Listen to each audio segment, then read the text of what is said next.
क्या एलियंस हमें देख रहे हैं? क्या एलियंस हम पे नजर रख रहे हैं?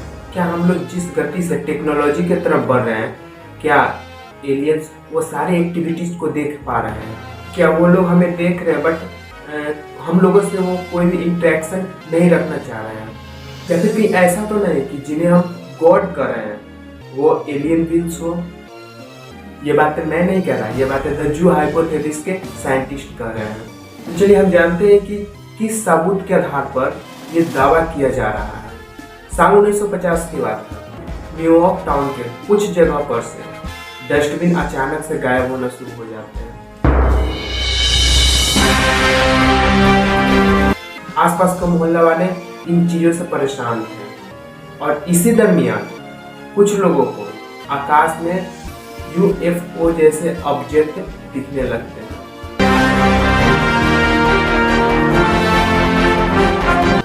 जिनका मानना है कि एलियंस डस्टबिन उठा करके ले जा रहे हैं और लोग अपनी अपनी एक्सपीरियंस को मीडिया में शेयर करना शुरू कर रहे हैं और न्यूज में भी ये चीजें बहुत ही जोर शोर से चलने लगी। लोग इन दोनों कहानियों को आपस में जोड़ दिया और उन लोगों का कहना था कि एलियंस ही डस्टबिन उठा करके ले जा रहे हैं। उस टाइम अमेरिका के लॉस एंजेलिस में सारे वैज्ञानिक लंच कर रहे थे। तभी एक वैज्ञानिक ने एक सवाल पूछा, अगर हमारा यूनिवर्स 13.8 बिलियन पुराना है और यहाँ पे अरबों खरबों तारा और ग्रह है, तो इसमें कोई शक की बात नहीं है कि हमारी तरह जीवन और इंटेलिजेंट लाइफ गैलेक्सी में और बहुत सी जगह पे भरे पड़े होंगे। यानी कि एलियंस का होना कॉमन है। बट ये एलियंस आखिर है कहाँ? हमें कोई दिखता क्यों नहीं, या फिर ये एलियन होने का सबूत क्यों नहीं मिल पा रही है? हम लोग लाइफ को स्पेशल समझते हैं और जब भी लाइफ की बात आती है तो हमारे दिमाग में डीएनए का ख्याल सबसे पहले आता है। डीएनए जिसको कॉपी करके एक नया जीवन को बनाया जाता है। हम, हमारे बच्चे, उनके बच्चे, फिर उनके बच्चे, और इस तरीका से हमारे पृथ्वी पर जीवन चल रही है। और एक से दूसरे बच्चे, एक व्यक्ति से दूसरे बच्चे जन्म लेते हैं, यानी कि इसमें डीएनए कॉपी करके एक नया ह्यूमन को तैयार करती है। और हम लोग जानते हैं कि डीएनए ये 5 बेसिक एलिमेंट से बनते हैं: कार्बन, ऑक्सीजन, हाइड्रोजन, फास्फोरस और नाइट्रोजन। और हम जानते हैं ये पांचों एलिमेंट्स सबसे अधिक मात्रा में मौजूद है: हाइड्रोजन, हीलियम, ऑक्सीजन, कार्बन और नाइट्रोजन। और ये 5 एलिमेंट है जो कि हमारी गैलेक्सी यानी कि मिल्की वे गैलेक्सी में प्रेजेंट है, वो भी बहुत से मात्रा। आप देख सकते हैं कि जिससे कि हम बने हैं वो पूरे गैलेक्सी में अधिक मात्रा में फैला हुआ है। हमारा अर्थ भी कोई स्पेशल नहीं है, ये 5 एलिमेंट हमारे अर्थ पे भी प्रेजेंट है और उसी अमाउंट में है जो अमाउंट गैलेक्सी के अलग अलग जगह पे प्रेजेंट है। अब इस चीज को सुनिए क्योंकि ये चीज आपको चौंका देगी। हमारा ब्रह्मांड 38 बिलियन वर्ष पुराना है। हमारी गैलेक्सी में 400 करोड़ सितारे हैं। 2 ट्रिलियन मिल्की वे जैसे गैलेक्सी है। तो ये बात आपको मानना पड़ेगा कि केवल हम लोग इकलौते जीवन नहीं है, लाइफ कहीं ना कहीं तो होगी ही।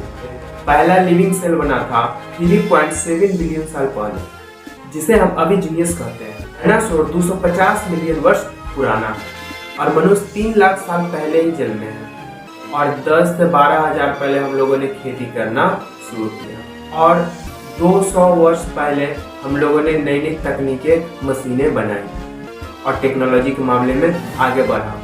और आज के समय में हम लोगों ने स्पेस तक पहुंच गए, दूसरे ग्रह पर पहुंच गए। इस बात को बताने से मेरा मतलब है कि हम लोगों ने बहुत कम टाइम में, यानी कि इधर बहुत कम टाइम में, लगभग 200 या 300 वर्ष से टेक्नोलॉजी के मामले में इतना ज्यादा आ गए कि आज दूसरे ग्रह तक पहुंच जा रहे हैं। हम लोग इधर 200 से 300 वर्ष में इतना कुछ अचीव कर रहे हैं जो कि 3.7 मिलियन साल पहले से नहीं हो पा रहा है। आप जानते हैं कि हर एक मिल्की वे गैलेक्सी में हमारे पृथ्वी की तरह एक ग्रह है। हो सकता है कि उस ग्रह पर भी जीवन हो या फिर उस गैलेक्सी में किसी और ग्रह में जीवन हो, या फिर ये भी हो सकता है कि वहाँ पे पृथ्वी से पहले ही लाइफ शुरू हो गया हो और वहाँ पे यहाँ की टेक्नोलॉजी से बहुत एडवांस हो, बहुत आगे हो। आज से 300 मिलियन वर्ष पूर्व पानी से जीव निकल करके हम लोग की तरह intelligent, handsome and nice person बन गया और हमारे जैसे लोग 100 साल में टेक्नोलॉजी को कहां से कहां पहुंचा दिए या फिर वहां पे लाइफ यहां से पहले शुरू हो गया हो। हम लोग इस चीज को इमेजिन भी नहीं कर सकते वहां पे लाइफ कितना पुराना हो और हमसे बहुत ज्यादा इंटेलिजेंट भी हो। अब टॉपिक पे आते हैं, अगर ऐसा है तो हमें दिखाई क्यों नहीं देता? इंड्रियो फॉर्मी ये वही साइंटिस्ट है जो लंच के समय ये सारी क्वेश्चन को उठाए थे और जिन्होंने ये सवाल पूछा था।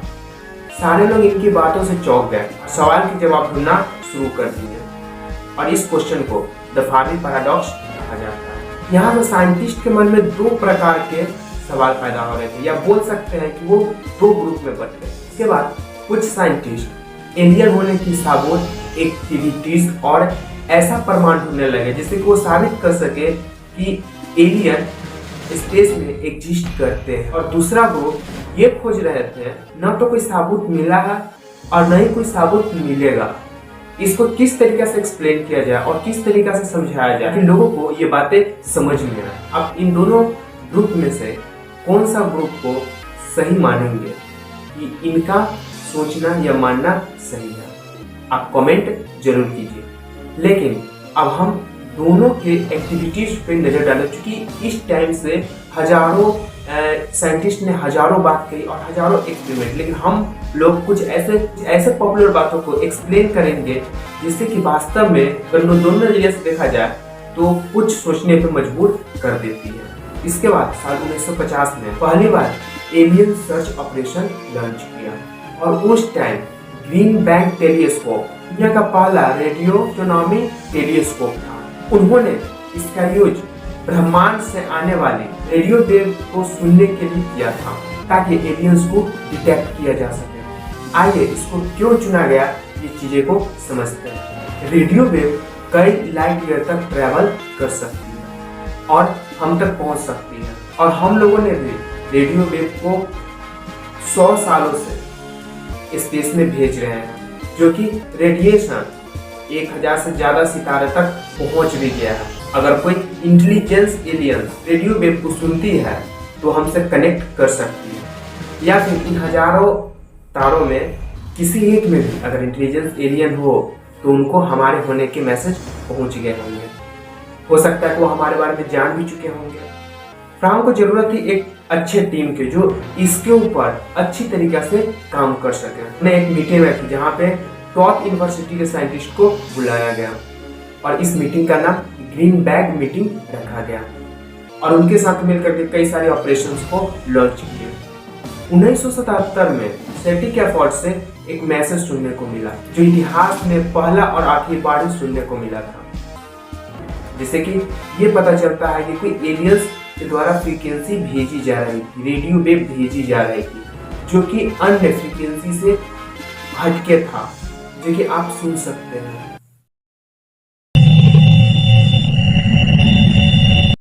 और इसको उस टाइम द वाव सिग्नल नाम दिया गया। इसके बाद एक और प्रोजेक्ट था, प्रोजेक्ट फिनेक्स।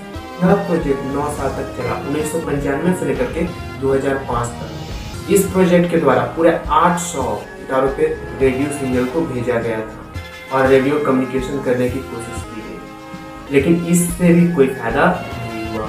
उसके बाद भी बहुत सारे ऑपरेशन किया गया, लेकिन किसी ऑपरेशन से ना तो कोई सिग्नल आया ना ही कोई फायदा हुआ।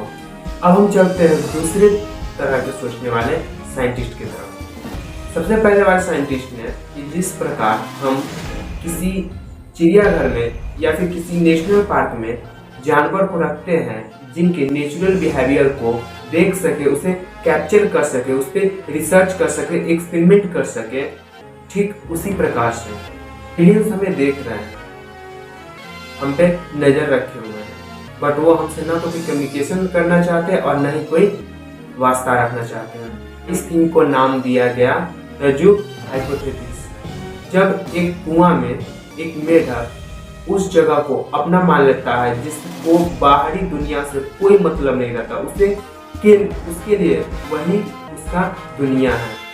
ठीक उसी प्रकार से एलियंस को फ्रीक्वेंसी मिलने के बाद भी वो कम्युनिकेट नहीं करना चाहते हैं, क्योंकि वो अपनी प्लेस को ही अपनी दुनिया समझते हैं और वो बाहरी दुनिया से कोई वास्ता नहीं रखना चाहते हैं। या फिर अगर हम धर्मों की किताबों की तरफ देखें तो उनका मतलब है कि भगवान ने हम लोग को बनाया, मतलब वो हमसे ज़्यादा पावरफुल और बहुत ही ज़्यादा आगे हैं। उन्होंने हमें टेस्ट करने के लिए या एक्सपेरिमेंट के पर्सपेक्टिव से यहाँ पे रखे हैं। उनका कहना था कि अगर भगवान सच में सत्य पे चलते हैं तो फिर सारे लोगों को दुख क्यों होता है, सभी को सुख क्यों नहीं दे रहे हैं। जरूर ये एलियन बींग्स होंगे जो हमसे ज़्यादा पावरफुल होंगे और वो हम पे कुछ एक्सपेरिमेंट कर रहे हैं। और इससे यह सोचने पे मजबूर कर देता है कि कहीं जिसे हम गॉड कर रहे हैं वो एलियन बींग्स तो नहीं। कुछ का ये भी कहना था, जिस प्रकार गेम में एक आर्टिफिशियल दुनिया होती है और हम एडवांस टेक्नोलॉजी का यूज करके उसे चलाते हैं, बहुत से लेवल्स भी होते हैं, वैसे ही हम किसी इंटेलिजेंट एलियन के गेम का हिस्सा तो नहीं, जो कि हम लोगों को केवल एक्सपेरिमेंट या फिर इंटरटेनिंग के लिए बनाया गया हो। क्योंकि अगर हम देखें तो हमारे यहाँ पे बहुत से सिचुएशन, सभी लोगों के साथ अलग अलग सिचुएशंस आती है। बहुत को बहुत सारा दुख होता है, बहुत को बहुत सारा सुख होता है, या फिर बहुत लोग अलग अलग टाइप के काम को करते हैं, अलग अलग लाइफ को जीते हैं। कि इस एक्सपेरिमेंट के पर्सपेक्टिव से तो नहीं हम लोग को बनाया गया और इस चीज को एलियंस डिटेक्ट कर रहे होंगे। भी कहना है कि अगर वो हम लोग से ज़्यादा इंटेलिजेंट है, हम लोग से हजारों गुना इंटेलिजेंट है, हमको अपना आइडेंटिटी नहीं बताना चाहता और ये उनका बार हाथ क्या फील होगा अगर वो हमसे एडवांस हो तो। और इस तरीका से न जाने कई सारे रीजन्स बताए गए, बहुत सारे एक्सप्लेनेशन किए गए। आपको इस बारे में क्या राय है? क्या फर्स्ट टाइप के लोग सही थे या सेकेंड टाइप के लोग सही थे? इन दोनों में से कौन इनका बात सही, आप कमेंट में जरूर बताइएगा। तो न्यूयॉर्क सिटी वाली बात बताई कि जहाँ पे डस्टबिन गायब हो जाते थे और लोगों ने यूएफओ आकाश में देखा था। बेसिकली ये चीज़ें वहाँ पे डेवलपमेंट कार्य को बढ़ाने के लिए किया गया था। जैसे कि हम लोगों ने एक जोकर मूवी में एक पगलापुर का सीन देखा था, जहाँ पे एलियंस होने के कुछ सबूत क्रिएट किया गया था, जिसकी वजह से उस गांव में कभी डेवलपमेंट न होने वाली थी, वहाँ पे बहुत तेज रफ्तार से शुरू होने लगी। ठीक उसी प्रकार से उस जगह पे डेवलपमेंट के कार्य तेजी से करने के लिए इस तरीका से बताई गई। अगर आपके मन में कोई और सवाल है कमेंट जरूर कीजिएगा। मैं चाहूँगा कि नेक्स्ट आने वाली वीडियो पे मैं इन सारे सवालों का जवाब दे पाऊँ। और अगर आपने ब्लैक होल वाली वीडियो नहीं देखी है तो डिस्क्रिप्शन में उसका लिंक है, आप जा करके वो वीडियो देख लीजिए।